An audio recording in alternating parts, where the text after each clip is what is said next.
Hello and welcome back to the Macca's Talk Hockey podcast, the podcast where me and my brother and Charlie and Dan, I've just fluffed that up, talk about English ice hockey, specifically the NIHL. And we are joined again by Andrew Day. How are you doing, Andrew? I'm good. How are you guys? Not too Good. bad, not too bad. It was After a brilliant announced, game yesterday. they got Yeah, the man good. of the matches wrong in the MK Romford game. My man of the match went to Andrew Day. That's who should have got man of the match. He was busy in the box. It was mayhem for him in there, but Andrew Day, he had the composure of Thomas Malazinski in that box. What a man. But Thanks. no, we are filming the episode literally the day after the semi-final first leg, and we're also going to talk about the news as well. So the plan is we'll talk about the news, the big signing which has come out tonight. A little bit of a hint is behind Andrew right there. And then we're going to review the MK semi-final against Romford, first leg. Lots to talk about. And then Charlie's off on holiday, so we've kindly done it today, basically, whilst it's fresh in our memories, and Charlie can talk about it a bit as well. And then next, well, we'll cut to the part after we've talked about it, where me, Dan, and Andrew will hopefully review week 13, which is at the weekend in a couple days. So, yeah, that's the plan for this episode. But we'll get straight into the news, and the big news is MK have got even stronger. And it's another Brit onto the roster, Sean Norris, a familiar face. And we'll come to Andrew first because I remember we had you on at the start of the season and you said one of your favourite players was Sean Norris and Sam Talbot, and he's back at the Lightning, Andrew. Yeah, they've always been impressive from the days at Slough Jets. They even helped out Thunder for a little bit, and they were looking good in even the Thunder side. And then obviously, as Dan will know, they play for the Bison, and obviously Sean Norris got a England call up as well, GB call up too. Always thought, well, both of them definitely played well together and stuff, but even individually, they'll put goals up, they'll take people on. They're two good players, and like you say, it's going to definitely make MK Lightning even stronger up front. Yeah, he's going to come back, I think, a different player as well because he weren't would have learned a lot from the Elite League. Now, Charlie, I'm going to come to you. I know you put a tweet out about it because we love to talk about this kind of stuff. We love to debate about this kind of stuff. But Sean Norris has gone away for 2 seasons, obviously with Belfast, where I actually think he got quite a lot of ice time at Belfast for a third, fourth liner. And then he moved to Guildford with Sam Talbot. They played on a fourth line together. I think we actually watched him, but he did not get much ice time at all, Charlie. And he's obviously made that step back down to the Lightning. Yeah, just what's your reaction to the signing? Because I think as soon as he left Guildford, we all knew there was only one place he was going. No, I don't blame MK one bit. If Sean Norris comes up on the market, you don't tell him to jog on, you tell him to come in and get his gear on. It, trainer for MK and for Tim Wallace, it makes so much sense. My tweet was Bees managed to get 10 skaters in some games. MK have 14 forwards on their roster full time. I'm not moaning at MK, but I think there's a worry for the balance of the league. The gap between the bottom teams in the league and the top teams in the league is going to get bigger and bigger each year. And it's something I've been thinking about for a while, but it's no diss on MK because they have the budget to do it. So I don't blame them for doing it. But we need to find a middle ground in our league because the same way the EIHL, the lower end teams will end up going over their budget to try stay competitive. So you get more fans in the door and it all starts to go wrong. And yeah, it's a difficult scenario in the English second tier because I think it's great that our league's getting stronger each season, but at some point teams aren't going to financially be able to keep up with how quick top teams are increasing. Like we are talking to the point now where MK's top six were all playing in the elite league probably about 2 years ago. Yeah. It's a very, very, very strong top six. You've got County Venus, Norris, Ruckus. Rutkiss, Tim Wallace. He did play Max in the Elite Stewart's League dipping for a in and year. out of Elite Matt League. Stewart dipped in and out. Um, There's quite a lot of them on two-way. We We get people your know point. what I mean. Yeah. They got a stacked roster, and it should be beating every team night in, night out. Obviously you have your one-off games, but that roster on paper is disgusting. Like, just to put into context, and I'll let Dan have his speak. So I think he views it similar to me. Against Romford, MK's forward lines, this is them fully fit. They don't have any injuries right now. I appreciate you get one or two injuries and then suddenly you don't have to scratch anyone. But they played a top line of Lawrence, Wallace, and Sisters. They played a second line of Cowney, Venus, and Max Stewart. They played a third line of Rutkis, Gulliver, McEwen, and a fourth line of Hamill, Grenell Park, and Field. And then they had the young lad Hartman. He wasn't able to play because it was a cup tie, but he would have been a 13th forward. Mm. That is bananas to me. And then you add Norris to that. That means McEwen, in my opinion, is most likely going to have to step down. Norris probably goes on top line, and Wallace goes on third line. Like, there's teams who are struggling to get two lines, or maybe teams when they've got one or two injuries where they're down to maybe eight forwards. Or they have to call up two juniors. I just struggle to see a balance, but then I'm not moaning at MK because if you're financially able to afford it, I don't blame you. Yeah, like I don't think any team in the whole league would take Norris in a heartbeat if they could. Like we're not questioning that at all. I think Dan, it's just nuts that to me, I just think it's bonkers that players are getting scratched in the National League. That that is nuts. I honestly I can't like that is crazy to me that players are actually been having to get scratched. What do you think of it? I think the way the league is, I think teams are going to keep on doing this until they get told not to. I think if they're going to keep getting away with doing it, they're not going to stop. You think, like Charlie said, MK are obviously financially able to do this, so why wouldn't they? Like, why wouldn't they just stack their roster up to the maximum they can? Like, if they sign these players and they're happy to get scratched, which I don't really see why they would be into the National League. I think if you're in the National League, you should be wanting to play regular minutes. I think that's the whole point of the National League. I think that's a place where you should be able to get minutes and sort of grow your game. You shouldn't be expected to get scratched for another guy. So that sort of confuses me a little bit. But if you can sign players like MK have that are happy to do that, then they're not going to stop doing it anytime soon. And it does really, it does really make you look when, like I was saying to Charlie earlier, like you've got bees traveling up to Hull last week with 10 players, and this team are scratching two guys, and they're still managing to have a lineup like that. And it does make you think, and it does make you look at it, and it's just like the gap is, like Charlie said, getting bigger and bigger, but it's never going to get smaller if something doesn't come into place to stop it from happening.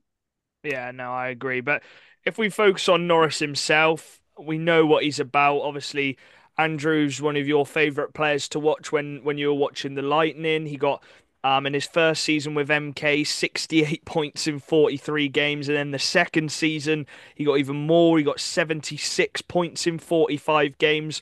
What kind of stuff is he going to bring to the Lightning? What kind of stuff do you like about his game, Andrew? Well, firstly, goals. He'll take people on. He's got a bit of physicality as well. He's not going to be shy of taking it or anything like that.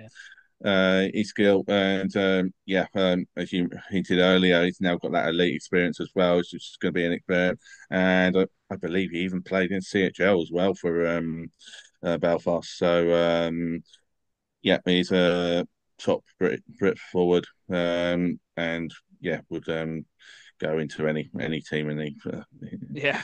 the league. Last time we saw him, he was only, I think, 22 or 23 years old. So he's had 3 years of experience. And I think he's just going to be an even smarter hockey player as well. And I think he'll bring a bit of. I think he's been in those games with Belfast and even with Guildford a bit, where if you need a player to knuckle down and just get it done, Dan, in those away games, which MK have struggled on, he is someone you're going to look to rely on, isn't he? Yeah, 100%. And like Andrew said as well, the smartness of him. I remember in Basingstoke, he was on a line with Klesner and Tate, and he was only young back in Basingstoke.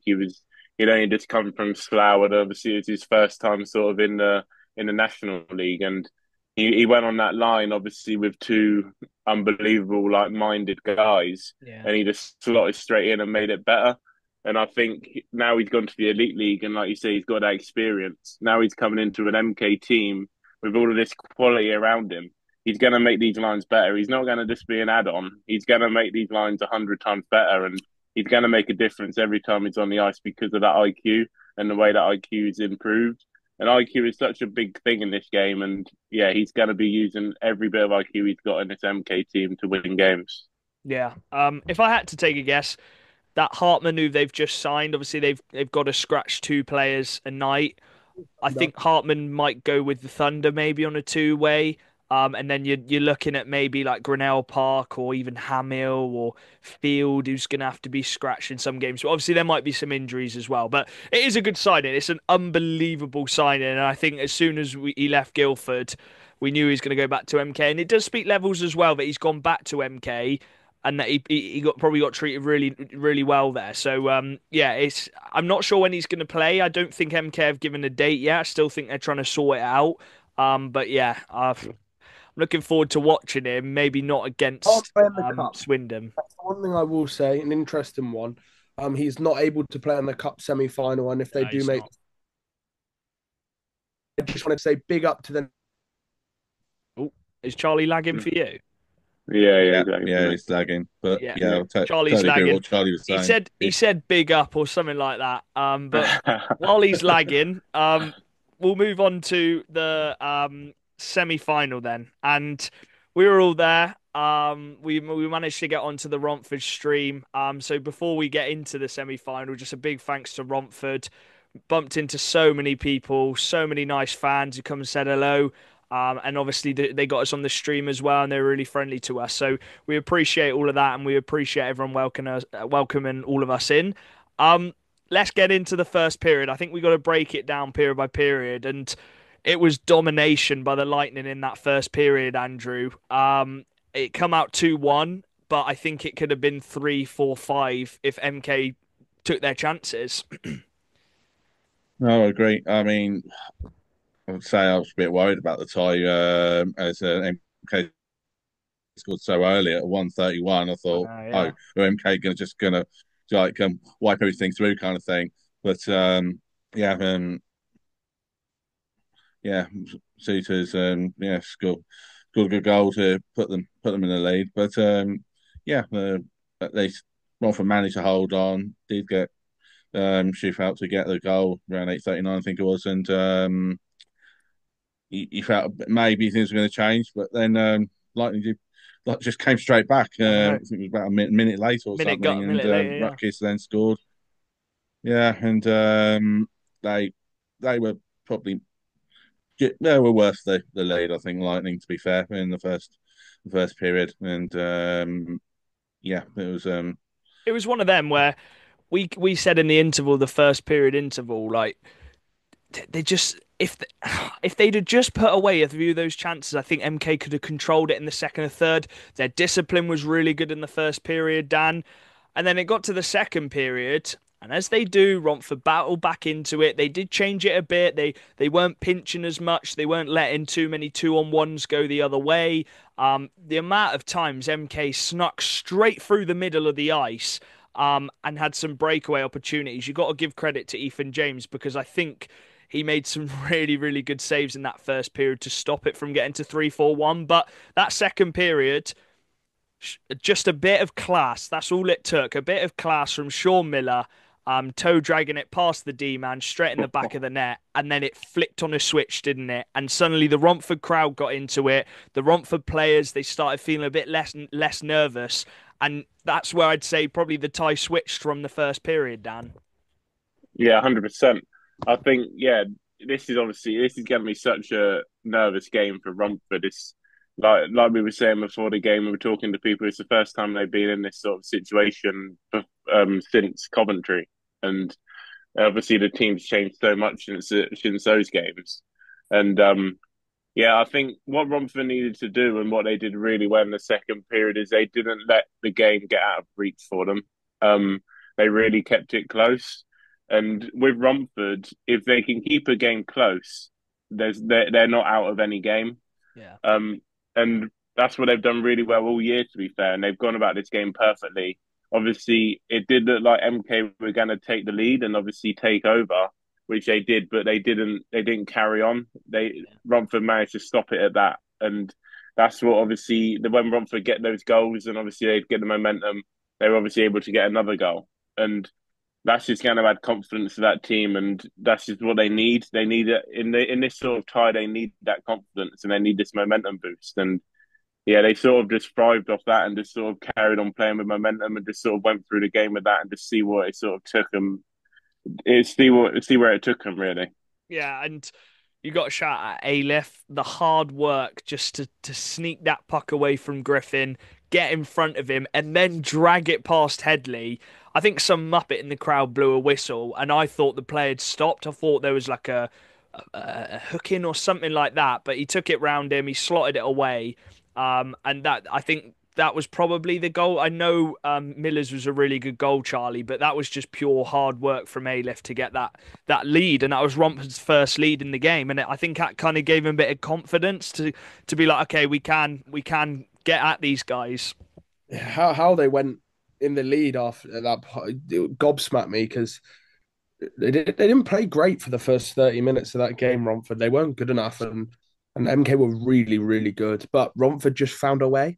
And that was the key thing for Romford. And that goal just summed up what Romford is about, just hard work, determination. And I love Aleph. I think he's taken a huge step up this year. I think he's been so much better. And yeah, that goal, he caught Griffin off guard and just the composure. You can tell he's confident because he didn't just rush the shot. Mm. It's like, Headley, you're going to drop down and I'm going to plop it in that empty net. But the one thing I would say is, and I'll give credit to Tim Wallace here, I thought he came out with the perfect game plan against Romford. I don't think they should have put the game, in my opinion. I know I didn't comment on the first when you guys were doing it, but I think the game should have been dead and buried in that first period. They had enough chances to finish that game off in that first period, and it was a big goal from the top line for Romford. Credit to them for getting that. But Ethan James played hard, and they did miss some big chances in that first. And that's what kept Romford in it, and they took advantage of that lifeline. You had the big Sean Miller goal. What was the second goal? That was Shaw Sean Miller's. Miller, yeah, Sean Miller's sick goal, and then Aleph's goal. So they were very clinical. I thought they put on a very clinical performance for Romford, especially in the second. Yeah. And then Andrew, right at the end of the second period, a bit of waiting around because Wallace went one on one, and slotted it through Ethan James's legs, but we don't know if Ethan kind of got it stuck between his legs and made the save, but he went straight into the goal. It was like a collision, and the goal come off. But after a bit of lengthy discussion, it got given. Now, I actually think that probably was a goal, because he did put it through 5-0, and I think it would have sneaked in had the goal not come off anyways. But I think this is another example, Andrew, where it's a semi-final game. We're going to know 100% if we have that video replay. And I'm not saying it needs to be in place for the whole season, every single game, league game, but for a semi-final where every goal is key because it's across two legs. I think that was a huge decision to make, wasn't it? Yeah, I agree. Yeah, so the officials had a long discussion over it. I can't say either way, actually, if that was a goal, to be honest with Yeah, you. Yeah, fair video replay, good. Problem is, everyone in the league has to agree to it and yeah, everything, and it's extra costs for it. When they were just saying about costs with the high budget teams, they could probably afford it and even got it. yeah. The place I think where it should be is Coventry. Coventry have already got it there, Mm. and we saw it back in the final. Norton had basically cleared. He hadn't covered it with his hand; he just knocked it off with the hand on the line. It was on the line but that was a goal Yeah. given on that day. Luckily, it didn't make a difference, and that does make a big change and stuff. It's difficult. They have it in the elite league, obviously, and that would have gone if it was me in the elite league. It's yeah, everyone agreeing to it and having the same quality of video replays and stuff. Yeah, do you want the extra cost? I guess is the thing. Yeah. But it went into the second period break, 3-3, so all tied level. And then it went into the third period, and it was another goal from Andrew Shufelt, who was on fire. And it was very early on, Dan, that power play goal. And it's got to be said, before we get on to MK and their penalty troubles, because I know we need to speak about that. Romford, they're a better 5-on-5 team than they are on the power play. And before I get to you, I'll explain why I think that is. When they're on the power play, it gives teams a chance to set up and make their shape, and Romford almost have to try and play around that. Whereas I think Romford's main strength is when it's back and forth hockey and they're able to rush 3-on-3 and 3-on-2 because they're catching the D men skating back and making the wrong plays and going out of position. I think Romford capitalise on that so well. Whereas when it's a power play, they have to try and break up that structure which MK have on the PK. But they were so much better 5-on-5. They did get two power play goals. The last two goals were power plays. And I actually thought it was a very good one for that fourth goal, TJ to Shufelt. Dan, sorry. Ah, no worries, mate. Yeah, no, I totally agree with what you say. I think they are a team that do just thrive off playing off the rush, and I think there's no problem with that. I think a team like Romford, I think, is perfect for them because it all adds to the momentum, it adds to the energy that they got in that team. They got some quick skaters; they can skate up and down the ice. Um, it can obviously be a bit of a risk because people can defend against that, but I mean, it's gone their way so far this year, so they're not going to change it up. But yeah, I think on the power play, it is hard to break up, especially a good penalty kill like MK have got. Obviously, top teams that are going to win the league or going to win Coventry and stuff like that, the higher up teams, they practice these special teams every session, and the special teams is what wins you games sometimes, and it's so important to work on that. So they're going to have to make sure they've got a solid penalty kill, solid power play, and yeah, it's just really tough for them to obviously break that down. And well, I saw it obviously against Hull as well. A few weeks back or a few months back, they just couldn't break down that penalty kill either. And yeah, I think you're right. I think they do just prefer being 5-on-5 and just getting those odd man rushes every time. Yeah, that I think one thing I said on the preview we did, the top line of Shufelt, Miller, and it was Yokoyama in the end who played with them was going to be key.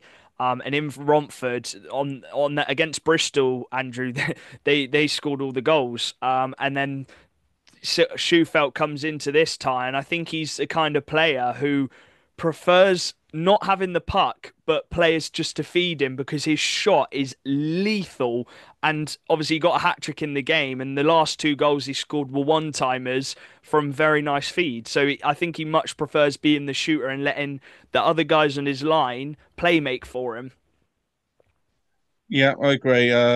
He obviously works really, really well with Miller and stuff. I did a very short interview with Andrew after the game as well, and he was praising the people that taking Yeah. him up and everything. And yeah, he gets in the right position to get that pass, and he has a good shot and will score a good amount of times and stuff. So yeah, they work really well together, and it, it's just You a great signings again, as we discussed before.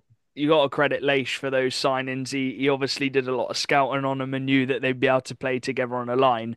But MK got back in it. They tied it up again. Rio Granell Parker. He loves the cup games. He was the one who scored the breakaway last time against Hull in that first leg in the final. And he scored a big one here. Really good composure to go 5-0 for Ethan James. And then the penalty trouble, Dan. And we spoke, Charlie specifically spoke about Spadafor and how he is a big, big X factor in the game. And I thought first period he was solid. He didn't make any mistakes. As MK were dominating, he was part of that with Malik. And then the second and the third, he spent 14 minutes in the box, a 10-minute misconduct penalty, and then two 2-minute penalties, and he got punished on that last one. And that is probably the reason why Romford are going into this second leg with a lead because he got that penalty right at the end, which he probably shouldn't have got. It's a silly penalty, and Shufelt scores with 9 seconds to go on the 5-on-3, and it's those type of moments which are so big in these big games, isn't it? Yeah, 100%. I mean, I said it in the preview. I said Spadafor seems to be his best when MK control a game, and that's why he's mainly really good at home. But we saw it in this game in the first period, and obviously halfway through the second, they were controlling the game. They were all over Romford, and you saw Spadafor was fine. But as soon as it starts going the other way, and they start getting under a bit of pressure, and it sort of gets a bit chippy around the zone, and there's a bit more zone time for Romford, that's when these silly penalties come out. You see Spadafor obviously going in for hits, obviously going into the corners. It's just that's the way he plays, which is fair enough. But it's just the way his game.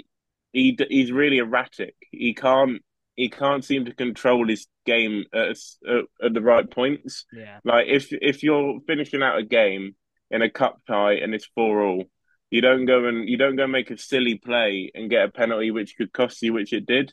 You just need to stay calm, just do everything simple, do the simple play, stay in your position, don't go for hits, don't do the silly little cross checking in the slot because you're going to get called for it. And that's what happened. And obviously, they, like you say, they paid for it. I think it's all right getting an odd penalty. Even Charlie's favourite Tomash gets penalties. Like every player gets penalties, which they accidentally do. But I think it's it's become a bit of a regular, like 64 penalty minutes. I still think he's getting used to the league because he would have played in more physical leagues. But you just in this league, you cannot have your import spending 14 minutes in the penalty box. Your imports are there to be your main guys, and Spadafor's a good penalty killer. They've brought him in to be that defensive guy, and he's now in the box when they're trying to kill a 5-on-3. And I don't know. Charlie's been lagging all, so he's just come into my room. So yeah, go on. Thank you for the mic. I think the best way to put it is if Spadafor played for Swindon, I would be so frustrated, and I personally probably wouldn't want him as an import on my team. I wouldn't choose to have him as an import on my team. And I think that's a fair way of putting it.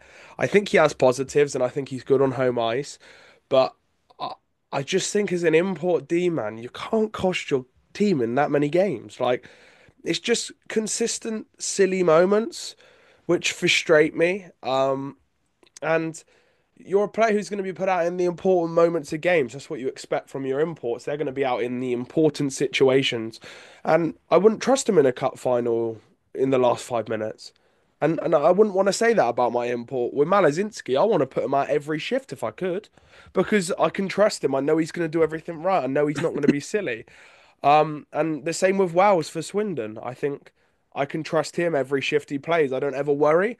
But some fans really like that style of hockey. It's a little bit split with the MK fans right now as Spadafor. So it's an interesting one.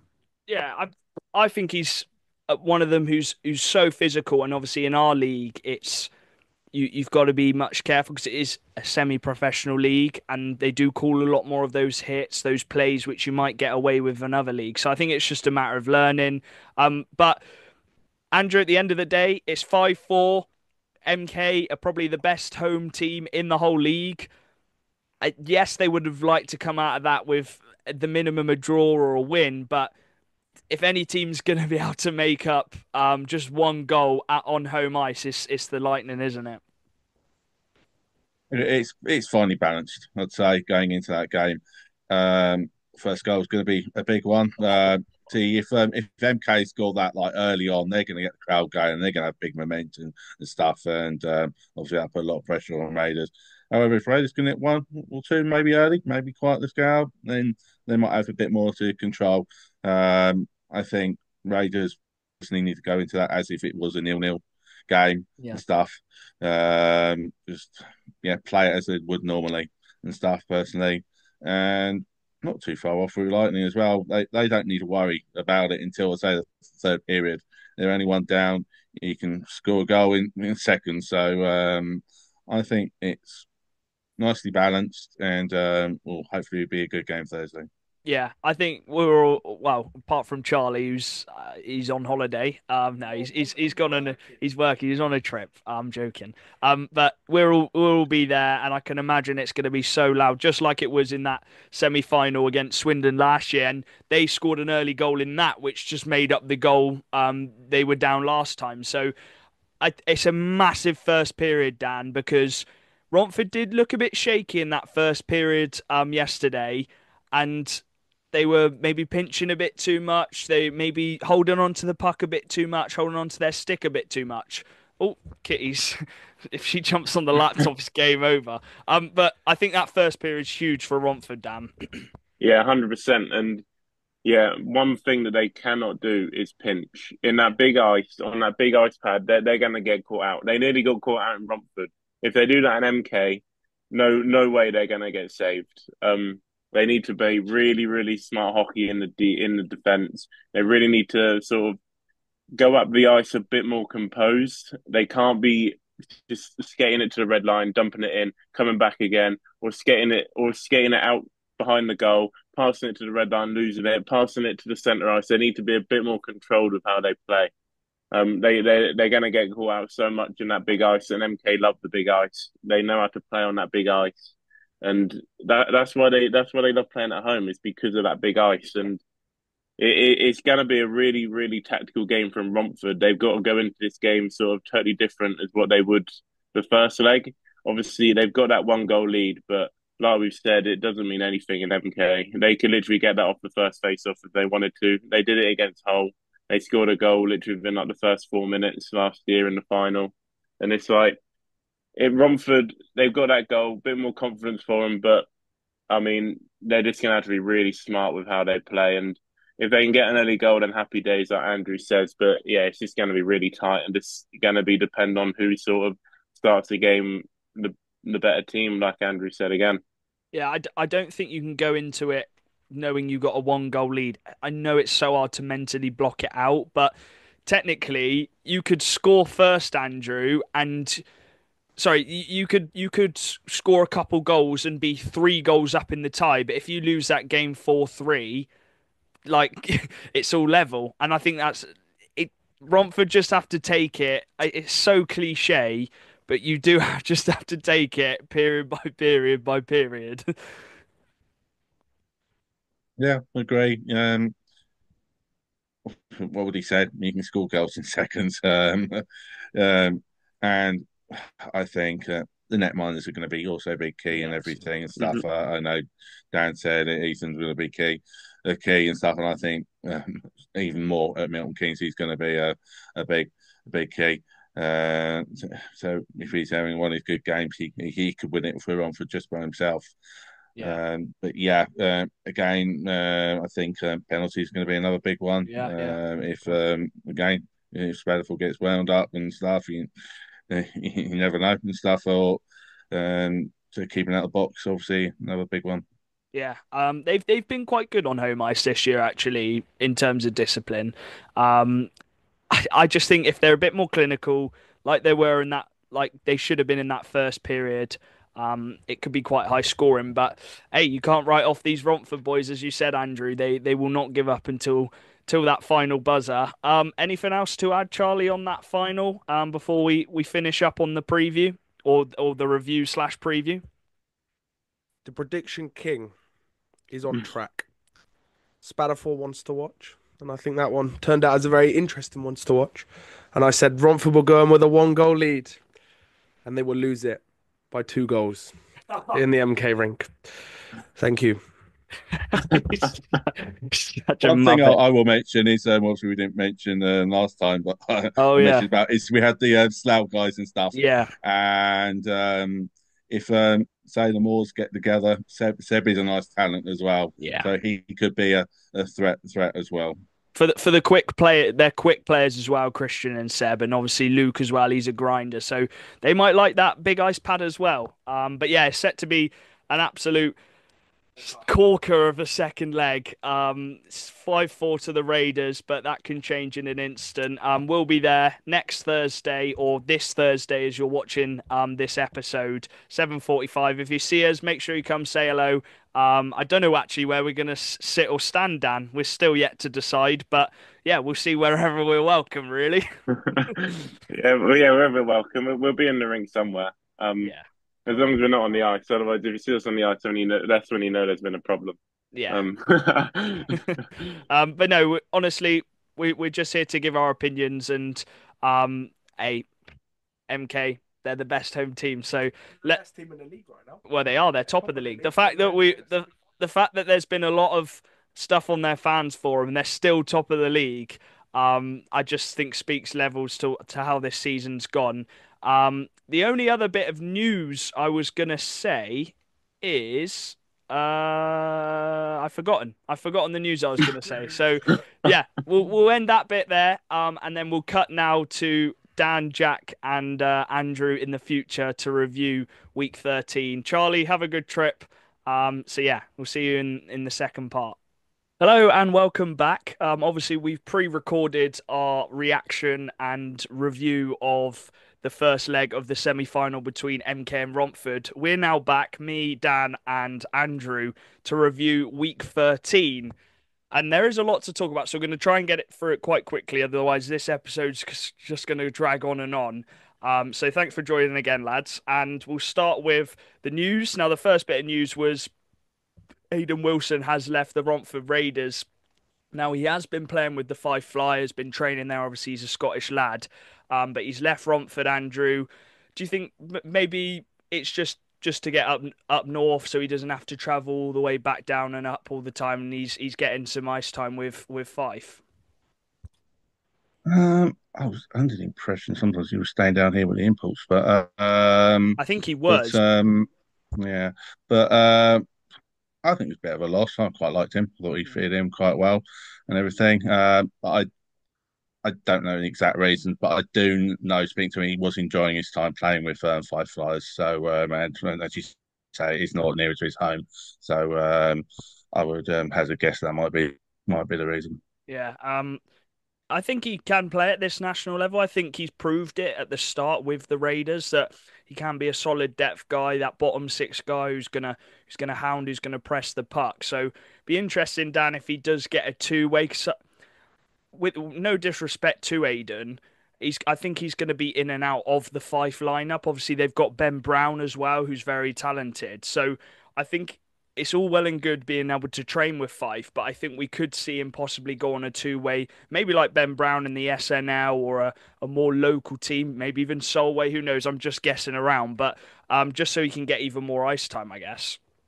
yeah, 100%. I think obviously he's a Scottish lad, so I think like any kid, I think you're going to grow up watching teams in Scotland and maybe like Fife he was watching. I think if an opportunity came up for him, like to go to Fife, I think he would take it just because it's what you'd do for your like childhood dream. You know what I mean? And obviously he's obviously found this opportunity, and I think he's obviously like Andrew said, he's going to be closer to home, and I think his obviously family is a big thing in like hockey players at this level as well. And yeah, I think but having Solway in the league is good for these Scottish teams because that is you can get sort of a clear two way, Yeah. and I think Solway will benefit off this if it did happen. Obviously, I don't know if it's going to happen, but like it gives you that clear sort of two way that you could sort of have to the National League, so you're not Yeah. fully out of it. Like because before, if you go up north you're pretty much out of the National League because there's no team around there.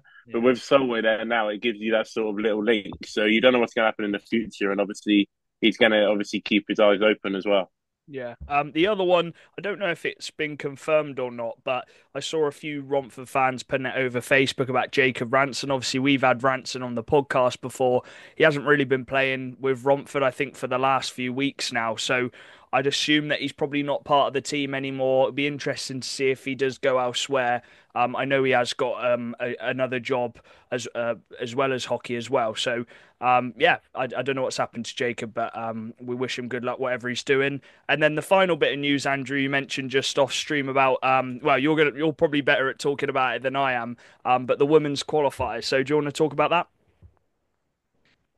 Yeah, the GB Women's Olympic qualifiers are in Sheffield this Thursday, Saturday, and Sunday. They had a warm-up game yesterday, which they beat Spain in a shootout. So if anyone's down near High Sheffield, want to see some Olympic qualifiers, cheer on the GB girls. Yeah, Thursday, yeah, Saturday and Sunday, and yeah, that will also explain why your Steel Dogs are playing on Yeah. the Friday.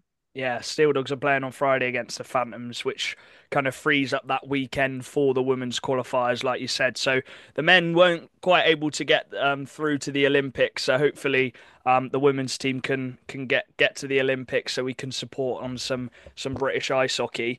I think that's pretty much it for the news. I don't think there's anything else. There was the teddy bear toss this weekend, but we can talk a bit about that in the game that we were out on Saturday, Dan.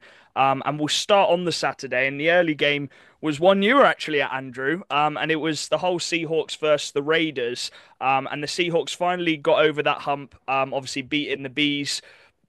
This is the next game after it, and they put a really convincing performance out, Andrew. 8-1 on the night. Do you want to talk about it? Yeah, they were really good. How they kept their imports quiet. Really, we went in well, for the first sort of 10 minutes. It was all Hull and everything. They scored really quick. Um, yeah, I mean Briggs did score for the only goal for Raiders to get it back to 2-1. I mean, thought maybe a little bit hope there. Then start of like second. There was a bit of sort of few shots here and back and sort of thing. But then, yeah, once again, Hull got the lead, and it was mainly them, I think. And then the third period, well, Raiders tried to change the lines a bit. They put Jack Sylvester up with Miller and Juve out. They had a couple of really good shots right at the first couple of minutes of the period. But then again, they obviously got scored again pretty quick, and Yeah. pretty well bossed the game, really.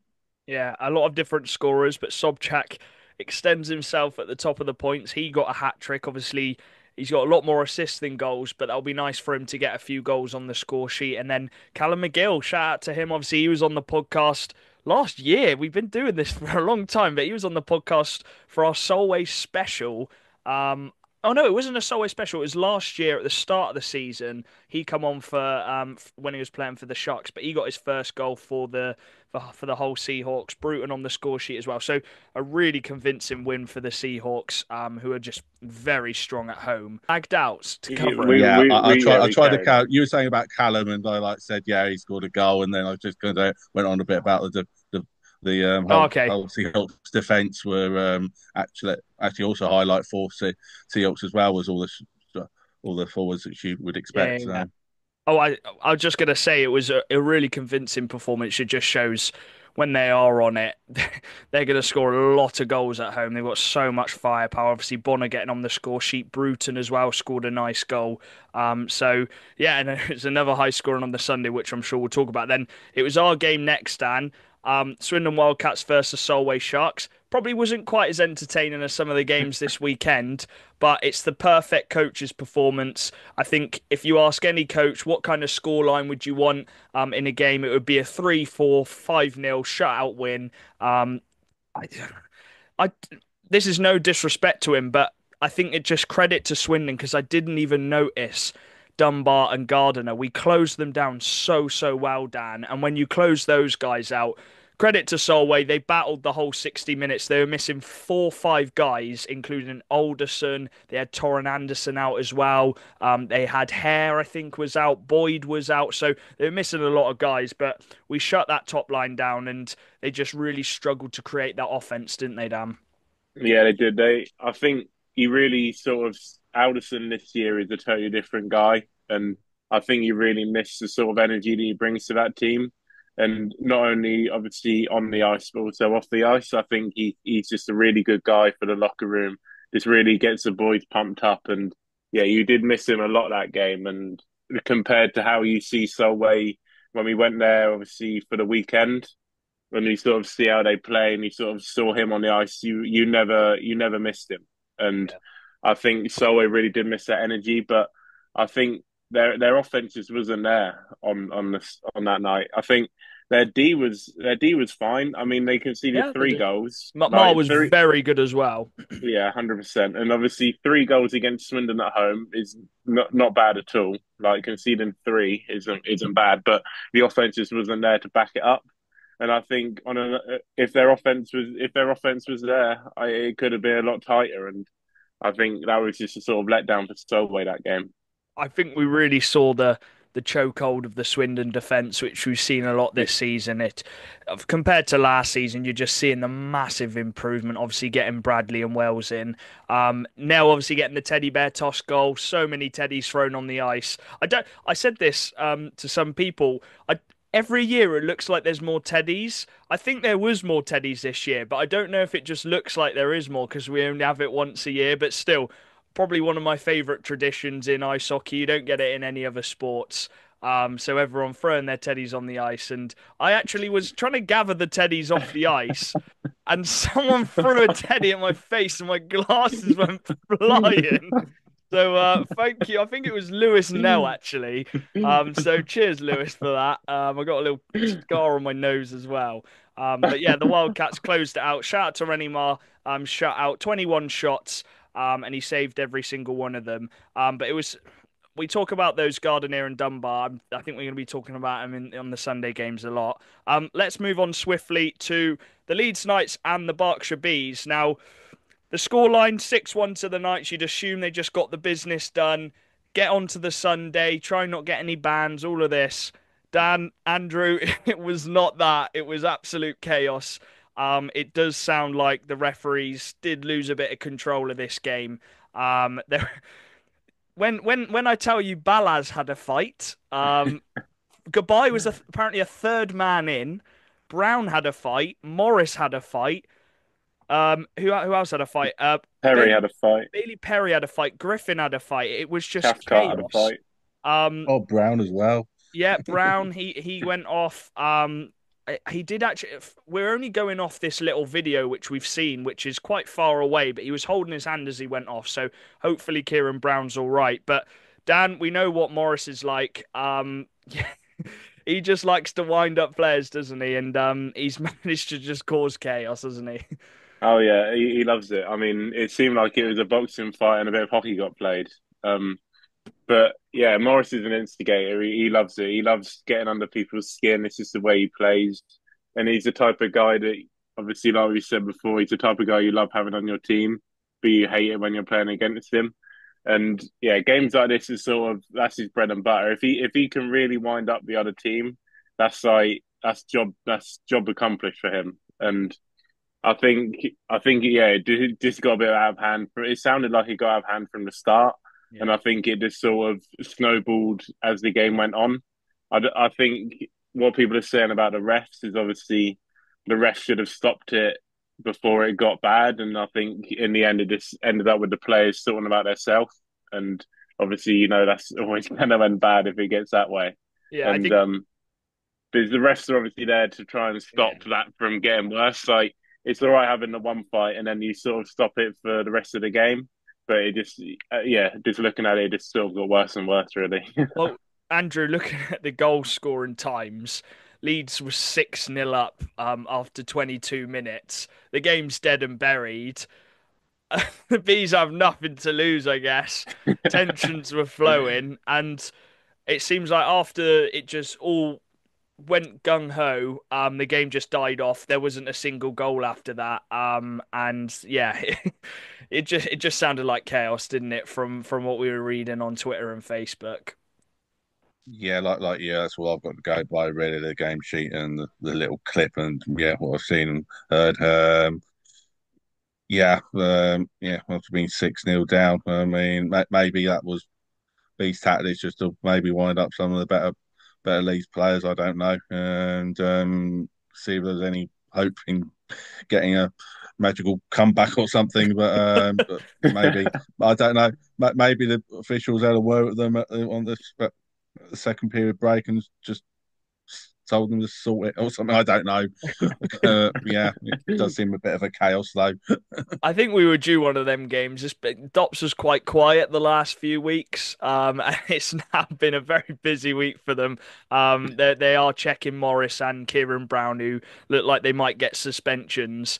So just one shout out though, one positive to take from that game. Ollie Endicott. He got 2 goals, 2 assists in that game.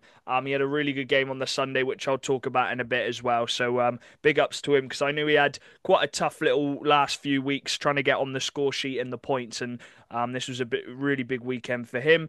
And then another just high scoring game. We're going to brush over it. We talked a lot about NK in the preview, the review of the first leg, but they got the job done against the Bristol Pitbulls. And when MK are full strength at home, I don't think anyone's going to beat them. When you've got Ross Venus on a third line, Ross Venus on a third line, that is absolutely mental. And just to put it in perspective, right, their top line consisted of Jordan County, Dylan Lawrence, and Sean Norris. All three of those guys were playing in the Elite League just 2 seasons ago. It's just absolutely mental. The squad depth they have, and fair, as we said in the preview, fair play to them. We'd do it if we'd love to sign these players, but we're seeing now. I think the gap is just going up and up. And I had this not controversial take. I think I am right, but Bristol did it. I'd absolutely do it if I was the Bristol coach. Napier didn't play. It was Tyler LaBouche. He ended up facing 60 shots in the game. So he actually did very well. And last time I was at Milton Keynes, I think he faced like 56 shots. And they only lost 6-3. So he's just been thrown into 2 games in Milton Keynes, which is not easy whatsoever. I personally don't think that's right. But I get it. They have to do it. They rest Napier for that Sunday game, which gives him a better chance of winning when he's rested and not facing a ridiculous amount of shots. So the Lightning comfortably got it done in the end. 9-3 was the final score. And then the final game on that Saturday was the Peterborough Phantoms against the Telford Tigers. And I think whilst all these games are going, I think Phantoms are going under the radar a bit. They had that poor weekend where they lost both games, Andrew, and they got a 4 point. They got 2 points the week after, and then this weekend they've got a 4 point weekend. And it sounds like Hayden Levine is slowly heating up a bit.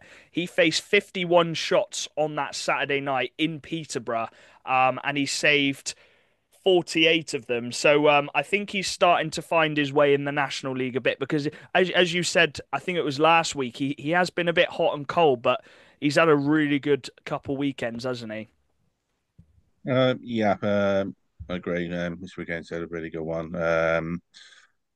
They, I'm speaking to a couple of people, and also how that game went. Though Tigers might be unlucky not to have actually come back and Yeah. drawn that game. Though they had a really good start, obviously the Phantoms, and yeah, for running a show. But then yeah, that goal they scored, Lucas scored at the end of the second period, obviously gave them a bit of momentum to Yeah. go into the third, and they did actually run them close. And yeah, maybe yeah. I spoke to Is it? yeah, we'll hear it. The referee who refereeing that because he was refereeing our game, and he said it was yeah, we're quite unlucky, and also Tom Norton as well. That it should have been a lot easier for the Phantoms than it was. Yeah, they went 3-0 up at the start of that second period, and sometimes you can just take your eye off the ball a bit. We've seen it with Swindon. Obviously, they were 3-0 up against Leeds, and instinctively, maybe you just go a bit more defensive, knowing you're 3-0 up, and that can just put pressure on you sometimes. And the Tigers did try and force a comeback. They couldn't quite take it to overtime, so the Phantoms win again at home. Another big win for them. And then moving on to the Sunday, the Sheffield Steel Dogs have their only game of the weekend against the MK Lightning. They always have their Sunday games at 4 o'clock. And it was, again, another convincing win for the Lightning. I think Charlie watched that game on the stream, actually. And he just said, obviously MK are used to playing on that big ice in their home rink, and Sheffield's got just as big ice. So those forwards were just loving it. Sean Norris got his first goal. I'm surprised he didn't actually score on that Saturday night. I thought he would have scored on his debut, but he got the goal on the Sunday. And it sounds like Spadafor had a good game on that Sunday as well, trying to stop those top guys of Sheffield. Sheffield are missing Finn Ulrich, but I think we all expected that because I think Finn's now pretty much nailed in that Sheffield Steelers lineup. So the Steel Dogs will probably get him. I say that they'll probably get him in that semi-final. So when we preview that, I think we'll be talking about how Finn Ulrich can still play for the Steel Dogs because that will be a midweek game. But yeah, the Lightning get the job done, 6-2 in the end. Let me just scroll down, and the next game is the one you were at, Dan, and it sounded like it was an absolute cracker. The Bristol Pitbulls going 3-1 up, but the Solway Sharks come fighting back, and the guys who we were talking about, John Dunbar and Noah Gardner, Nolan Gardner, who were very quiet on the Saturday, it was their time to shine on the Sunday, wasn't it? Yeah, no, it was. They put on a show. They scored those quick goals. Obviously, they scored at the end of the period anyway. It was like 1 minute 40 left in the period, Yeah, and to make it 3-2, and then they scored literally 30 seconds later. yeah, And because obviously getting a goal at the end of the period is always going to be good anyway. But if you can tie it up before the end of the period, that's like a whole different situation going into the next period. And I think I think it just that game really suited Bristol and Solway. I think the way it was played just suited both teams. It was obviously high energy, both just skating up and down the ice, really end to end, just sort of getting on the counter attack, getting on the break. It was not like when you're in Swindon, you can get hemmed into your zone a lot, yeah, and that's how Swindon play their game, and they play a really structured game. But Bristol and Solway, obviously not discrediting them, but they were just sort of a bit more chaotic, just going up and down, up and yeah, down. And you could see that they were a lot more comfortable playing that sort of game because of the players that they've got. You've got like Dunbar that loves like wheeling it around the boards. You've got Gardner that can obviously go in and shoot, and yeah. it's just a lot better for them. And yeah, Dunbar was unreal. Dunbar was he just took the game. He really shown his talent last night, and you can really he was a totally different guy to obviously the Saturday night, Yeah, and you sort of expected it. You wouldn't expect them to sort of do that twice in a row.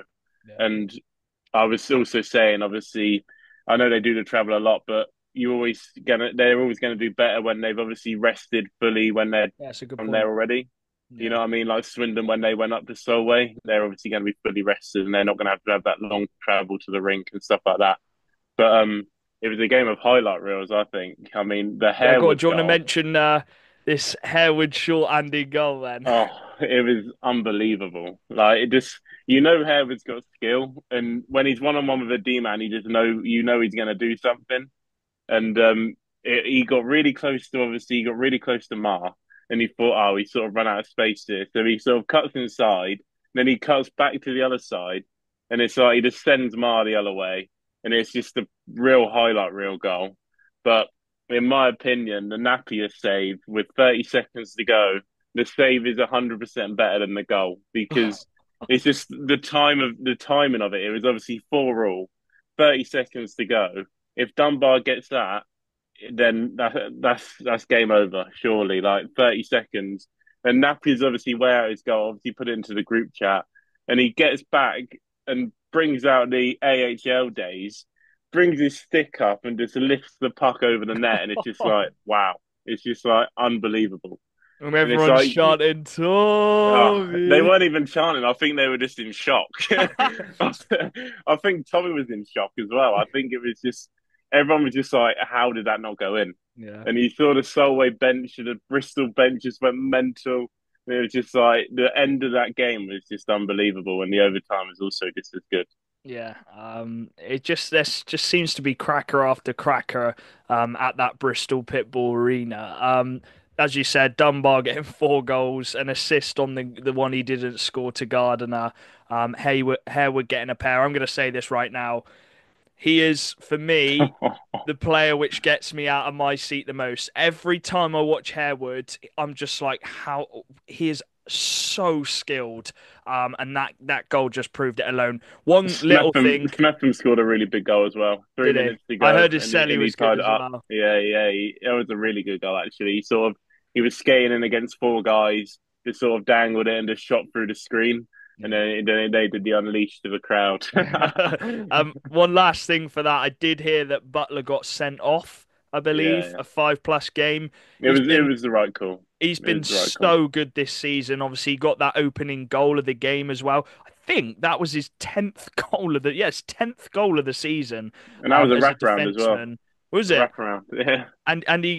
He got an assist on Bailey Harewood's first goal on the power play as well. So obviously we don't know if it will go to DOPS or whatever. All the 5 minute penalties go to DOPS. So if they do miss him, that'll be a massive loss because he's been the most informed defenseman in the whole league so far.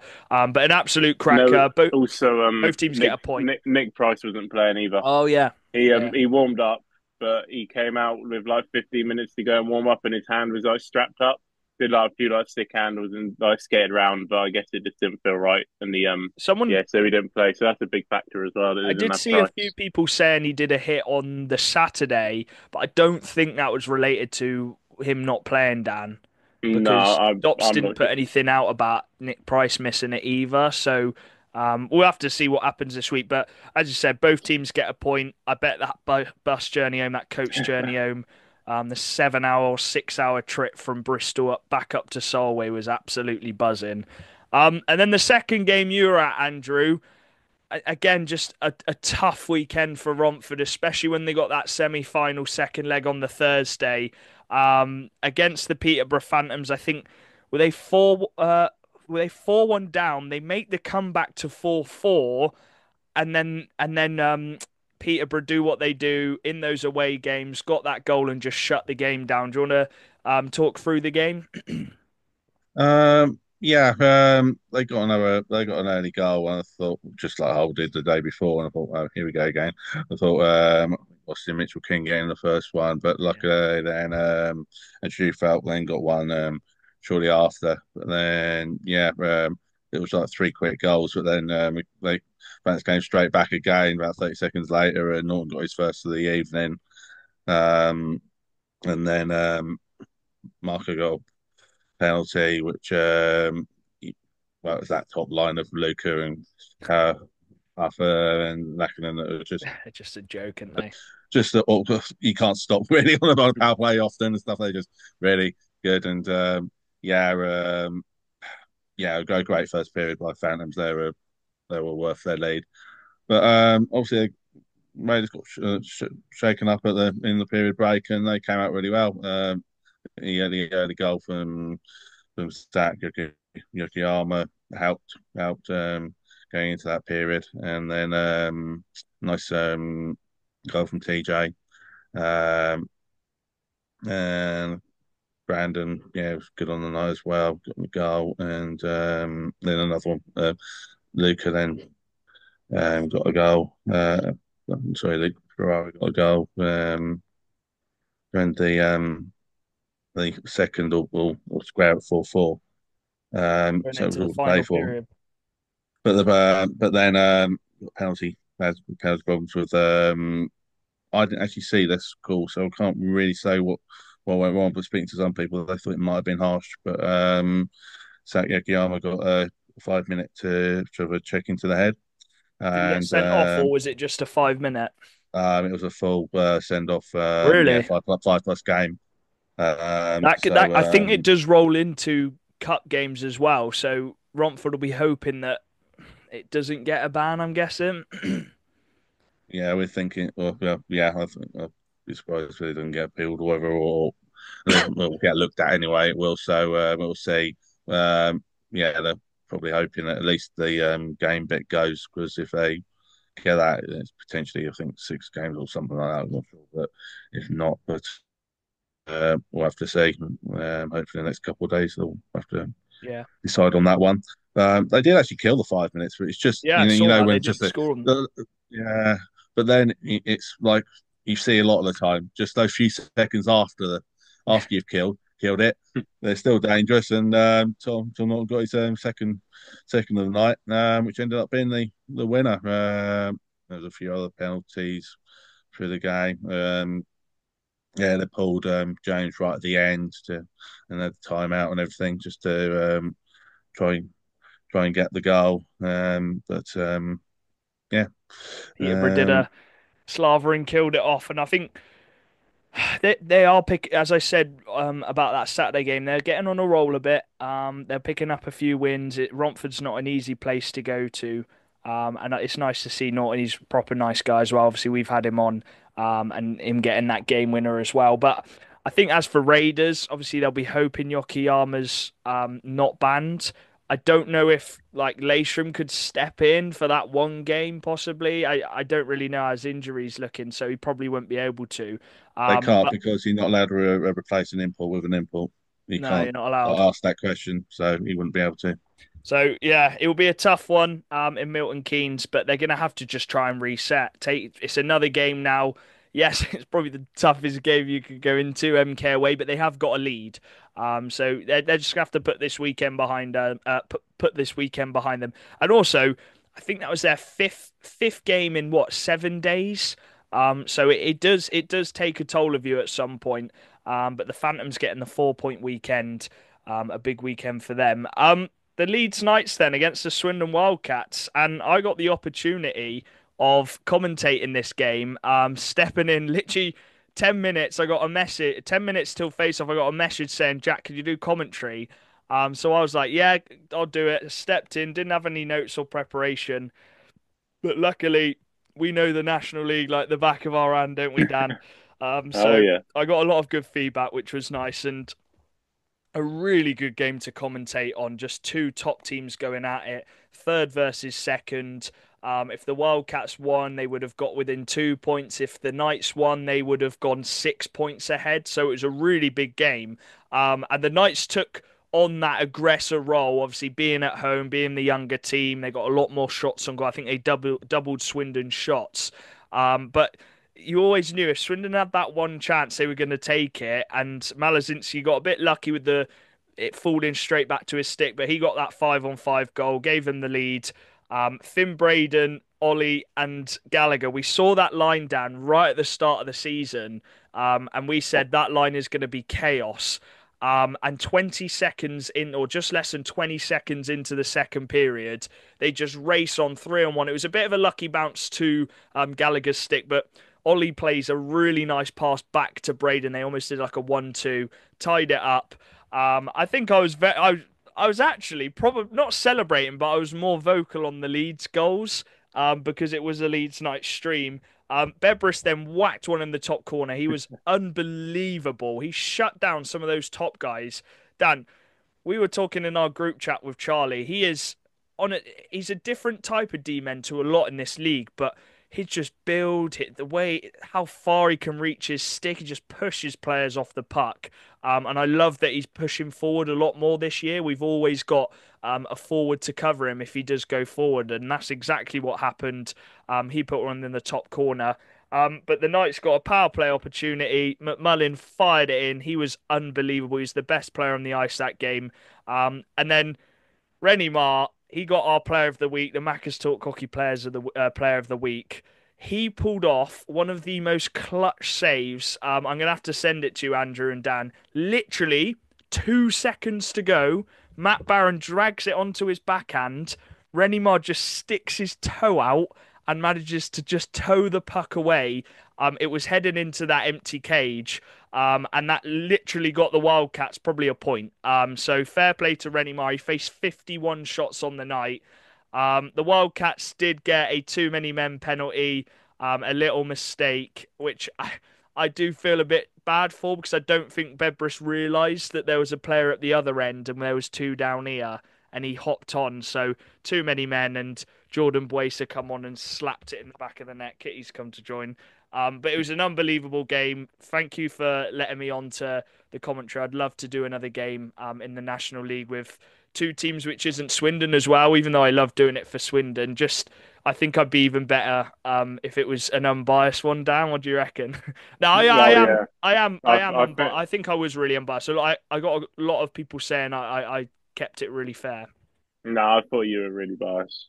You weren't even listening. Yeah, because it just got too biased for me, Oh, and I had okay, to yeah. turn it off. Um, but You were at Bristol, mate. yeah, I was in a better game. But no, just Leeds getting it done, and that was without Kieran Brown, Andrew. So it just shows how strong they were.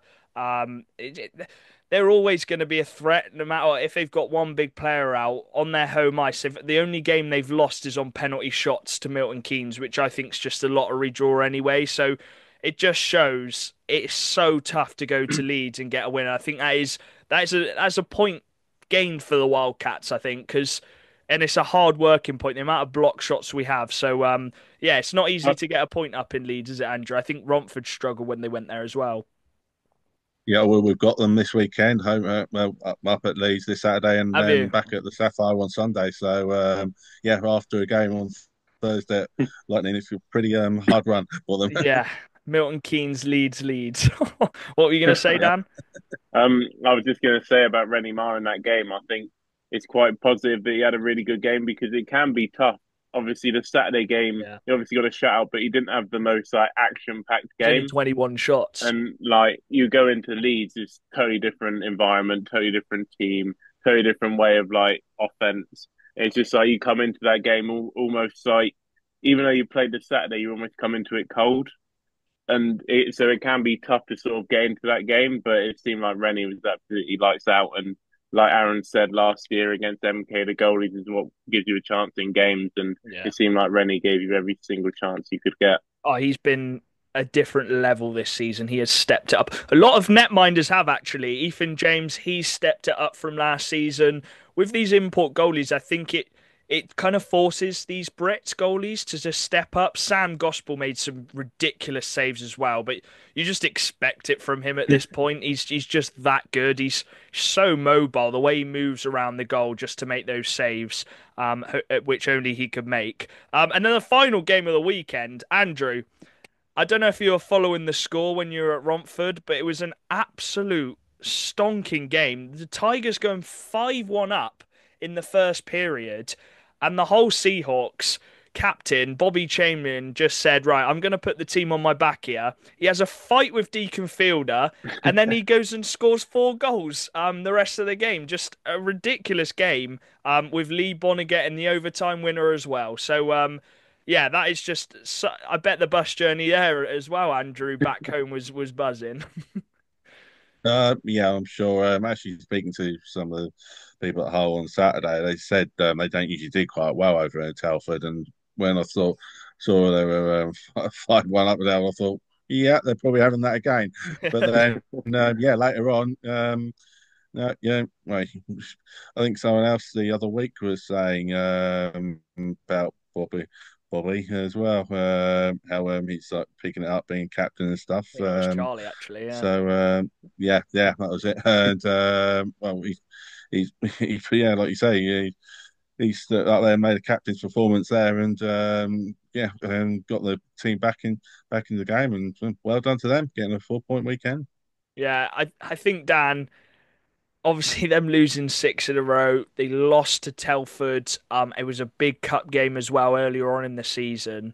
And then going 5-1 down after the first period. You'd think that team's head would just drop, especially with how tough of the past few weeks it's been. But just credit to them, they just crept back into it. And Bobby Chamberlain getting 3 goals on the power play, we've seen it so many times this season. Their power play is an absolute joke, isn't it? And I think Telford probably have themselves to blame for putting Hull on the power play so many times. Yeah, 100%. And I think also a bit of a shout out to Davy Phillips as well. He's sort of got himself up on a few of the point sheets Yeah. past few games. He obviously had that fight as well on against Romford. Oh yeah. It seems like he's getting a bit more comfortable now. Um, I think it's always tough, obviously, as a D man as well, going on that like losing streak because the thing is, you bring in Davy Phillips and all the eyes are on him, and sort of he's almost like an import. You know what I mean? Like in that D, he's almost like an import, and it's sort of everyone's going to be looking at him for obviously performing and stuff like that, especially when they're losing games. Yeah. And I think in that game against Romford, it's just the game that they needed. And I was saying to you at Swindon, I was like, the thing with Hull is if they start getting a few goals, they can't stop because they need to gain a bit of momentum and they need to gain a bit of a spark.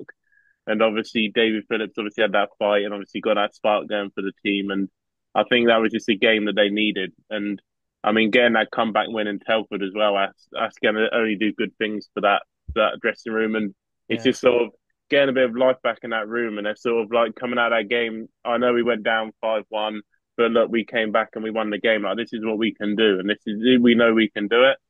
And yeah, I mean, massive credit to Bobby. I think he's really stepped up this year, and he had a bit of question marks over his head about giving him captaincy because he can be a bit reckless sometimes, and you wonder what he can bring to the team.